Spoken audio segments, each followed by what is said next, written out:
C'è anche il veneziano Emanuele Cozzolino tra i deputati nella bufera della Rimborsopoli a 5 Stelle. A puntare il dito lo stesso movimento che pubblica sul blog l'elenco di chi non ha restituito la quota dovuta del proprio stipendio da parlamentare, come prescrivono i dettami grillini.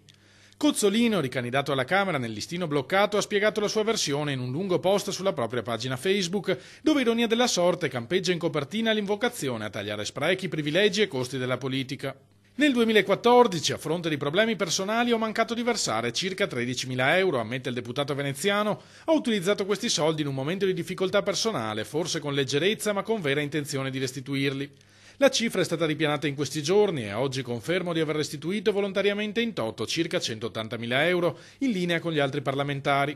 Nonostante questo accetterò le conseguenze e rispetterò le regole e mi atterrò alle sanzioni del partito. Sono pronto a fare un passo indietro. Parole che non sono bastate a placare la furia dei militanti, alcuni dei quali sfogano la loro ira con insulti sulla stessa pagina del deputato. È facile parlare dietro una tastiera, ma il farlo poi concretamente, rinunciare a 200, 250, 300 mila euro in 5 anni, il valore di una casa e forse di più. Ecco, questo è stato fatto dal 95% dei nostri parlamentari.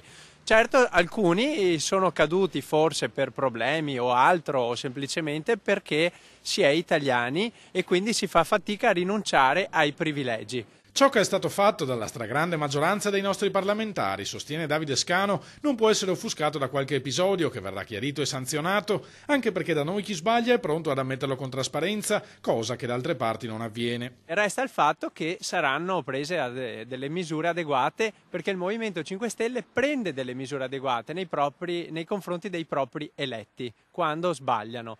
Gli altri partiti non lo fanno.